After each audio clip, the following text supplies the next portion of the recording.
मैं आपको प्लेट विवर्तनिकी सिद्धांत बताने जा रहा हूँ।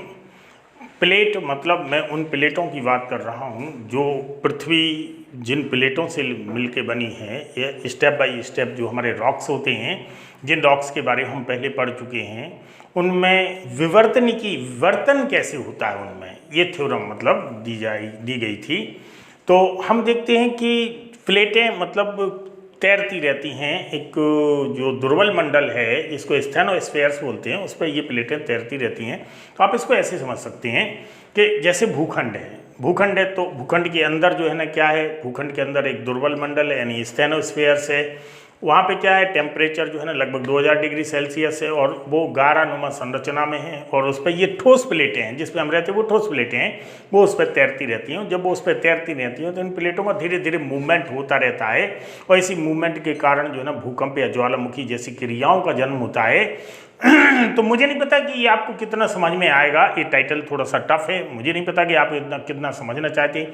एक स्टैंडर्ड के जो क्वेश्चन यहाँ से बनते हैं वो स्टैंडर्ड के क्वेश्चन आपकी समझ में आना चाहिए। आप इसको अपने घरेलू तरीके से देखिए। अगर कोई का घर बहुत पुराना हो जाता है, गिर जाता है, जब घर गिर जाता है तो अपन देखते हैं कि उस घर में गिरने पर जो छत्ती लगी रहती हैं घर के ऊपर, या जो दीवार होती हैं, दीवार जो भ्रंशन होता है उनमें क्रैक्स पड़ते हैं। किस प्रकार से क्रैक्स पड़े, कहीं पे ज़्यादा क्रैक्स पड़ते हैं, कहीं से एकदम गिर जाती है, कहीं पे छत्ती का टूटने का तरीका अलग होता है। अगर उसको हम गौर करके देखते हैं कि आखिर जहाँ पे दाब ज़्यादा होता है तो वहाँ पे जो है कंप्रेस्ड फोर्स लग रहा है या टेंशन फोर्स, मतलब तनाव बल लग रहा है या दबाव लग रहा है उन पर, किस प्रकार से, जहाँ पे ज़्यादा प्रेशर पड़ता है वहाँ से एक भ्रंशन अलग प्रकार का होता है, जहाँ पे कम प्रेशर पड़ता है वहाँ का भ्रंशन अलग होता है। इन चीज़ों को अगर हम घरेलू स्तर पर ही समझते हैं, या कभी आपने देखा होगा कभी अपन किसी चीज़ में ठोकर मारते हैं और उसमें जो है ना क्रैक्स आ जाती हैं, तो वो क्रैक्स किस प्रकार से आती हैं, तो उस चीज़ को समझने के लिए हम इसी चीज़ का सिद्धांत को जो है ना क्यों ना पृथ्वी पे इम्प्लीमेंट कर दें तो हमें काफ़ी हद तक जो है ना समझ में आएगा। मैं एक बहुत सिंपल तरीके से कोशिश कर रहा हूँ कि किस प्रकार से हम चीज़ों को समझ सकते हैं। तो प्लेट विवर्तनिकी सिद्धांत क्या है, एक्चुअली में ये वैगनर का जो महाद्वीपीय विस्थापन का सिद्धांत था, महाद्वीपों का जो विस्थापन हो रहा था, जो पहले कभी महाद्वीप जो है ना पैंजिया हुआ करते थे, इसके बाद जब प्लेटों में टेक्टोनिक हुआ, नहीं प्लेटों में विवर्तन हुआ, प्लेटें जो है ना विभिन्न दिशाओं में चलने लगी, तो जब ये चलने लगी तो वहाँ से महाद्वीप टूटने लगे, और जो बीच में भ्रंशन आया उस भ्रंशन में पानी भरने लगा, जो महासागर बन गए हमारे, और महाद्वीप टूट के जो है ना अलग हो गया। अफ्रीका महाद्वीप अलग हो गया, साउथ अमेरिका अलग हो गया, नॉर्थ अमेरिका अलग हो गया, यूरोप अलग हो गया, ऑस्ट्रेलिया अलग हो गया। इस प्रकार से महाद्वीपों का विस्थापन जो है ना देखा जाता है। ये महाद्वीपीय वैगनर का जो महाद्वीपीय विस्थापन था, उसी विस्थापन का ये विकास माना गया है, अगला चरण माना गया।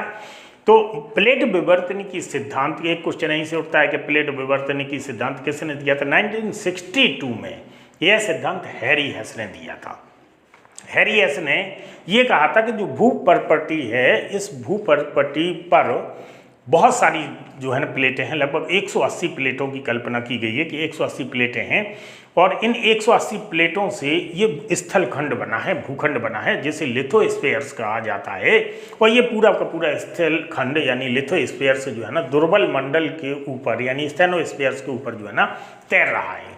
तो इनमें जो स्टेनोस्फेयर्स है, ये स्टेनोस्फेयर्स में जो है ना सिलिकॉन और मैग्नीशियम की मात्रा ज़्यादा है, और इसी कारण से जो है ना सिलिकॉन और मैग्नीशियम की मात्रा ज़्यादा होने के कारण यहाँ पे रेडियो जो सक्रिय पदार्थ है, रेडियो एक्टिव जो है ना, जो मेटल्स हैं, जो पदार्थ हैं, इनकी उपस्थिति यहाँ पर ज़्यादा होती है। और इनकी उपस्थिति के कारण, देखो, रेडियो सक्रिय पदार्थों की उपस्थिति अधिक होने के कारण यहाँ पर संवहनीय तरंगें यानी एक चक्रीय प्रक्रिया में चलती रहती हैं, यानी संवहनीय तरंगों का मूवमेंट यहाँ पे होता रहता है। क्यों? क्योंकि रेडियो एक्टिव पदार्थ ज़्यादा हैं।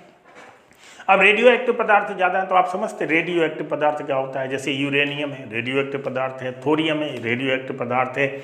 इस प्रकार के पदार्थ जिनसे लगातार जो है ना जो विकिरणें निकलती रहती हैं, और निश्चित उनकी एक अर्धायु होती है, तो लगातार विकिरणें निकलती रहती हैं। तो यहाँ से भी जो है ना लगातार विकिरणें निकलती रहती होंगी।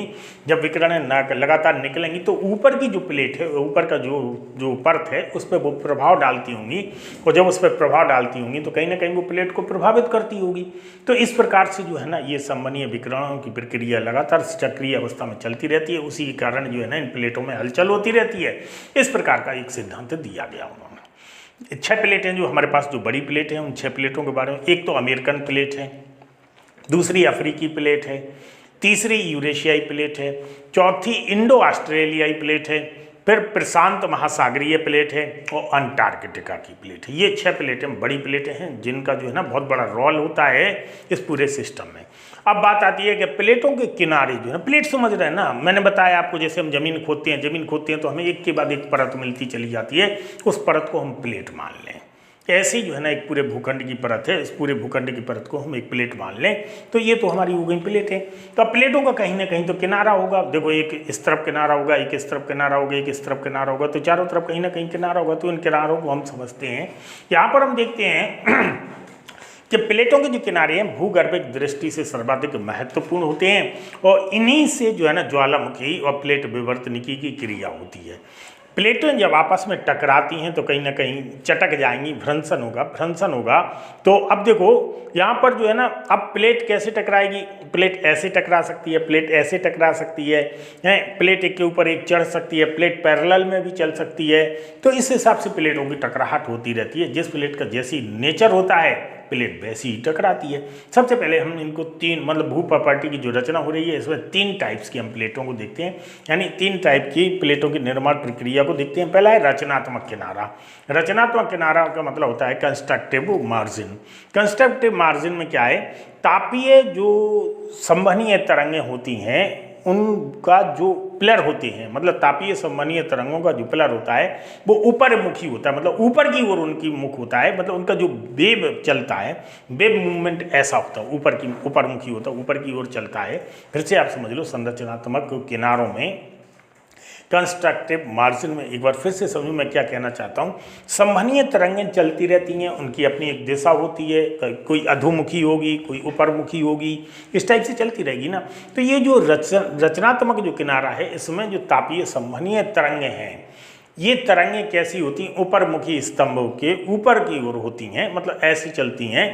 और यहाँ पे जो 2 प्लेटें हैं एक दूसरे से विपरीत दिशा में गति करती है, मतलब एक प्लेट ऐसी चल रही है एक ऐसी, जब विपरीत दिशा में गति करेंगी तो स्वाभाविक सी बात है इनके टक्कर होगी, और जब इनकी टक्कर होगी तो यहाँ पे टूट फूट भी होगी। जब टूट फूट होगी यहाँ पे तो स्वाभाविक सी बात है कि जो टूट फूट होगी उससे जो नीचे लावा है, नीचे क्या है, लावा है, नीचे मैग्मा है, वो लावा जो है ना उससे टूट फूट से ऊपर निकलने लगता है। और जब उनसे टूट फूट से ऊपर निकलने लगता है लावा, तो जो भूखंड है या जहाँ पे भी वो लावा निकलता है वहाँ पे जो लावा क्या करता है कि लावा ऊपर जब आएगा तो वो ठंडा होने लगेगा तो वो जो है ना क्या करेगा, एक उच्चावच पैदा कर देगा, इग्नियस रॉक्स का एक उच्चावच पैदा कर देगा।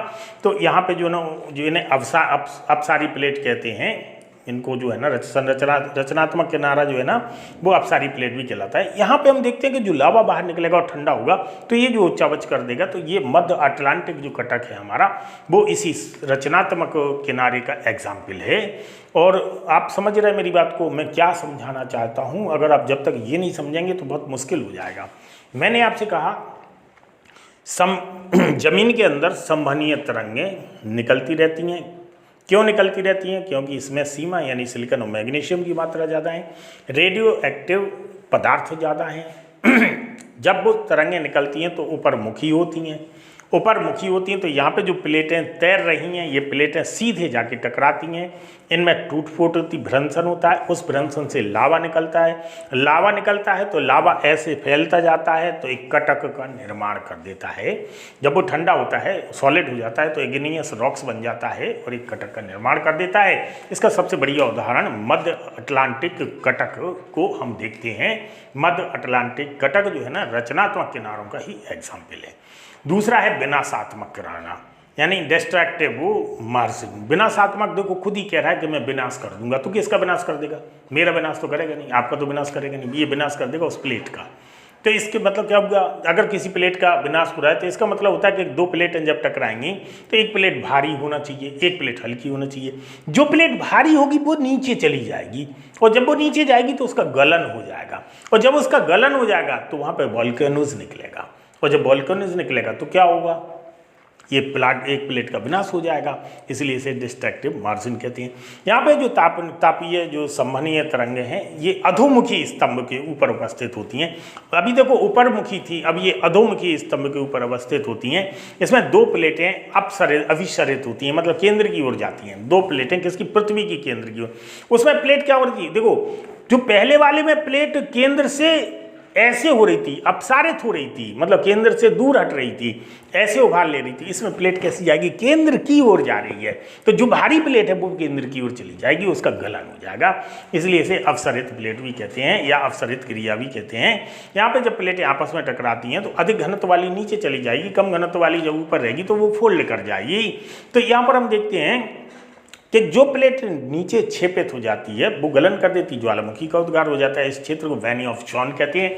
वैनी ऑफ जॉन किसको कहते हैं? जो प्लेट गल गई है, जहाँ गल गई है वो क्षेत्र जो है ना वैनी ऑफ जॉन कहलाता है। तो यहाँ पर जो है ना हम ऐसी प्लेटों को अपसारी प्लेट कहते हैं, ऐसा कि हम बता चुके हैं। इसकी 3 दशाएँ होती हैं।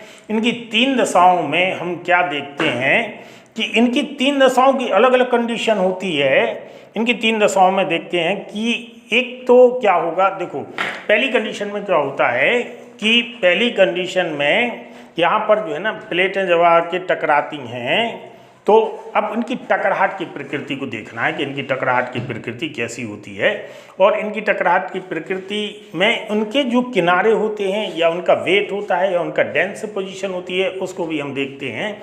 तो यहाँ पर हम देखते हैं कि एक अभिसारी, देखो एक पहली कंडीशन क्या बनेगी, एक अभिसारी यानी जब एक अवसारी प्लेट हो महाद्वीपीय प्लेट और दूसरी प्लेट महासागरीय हो।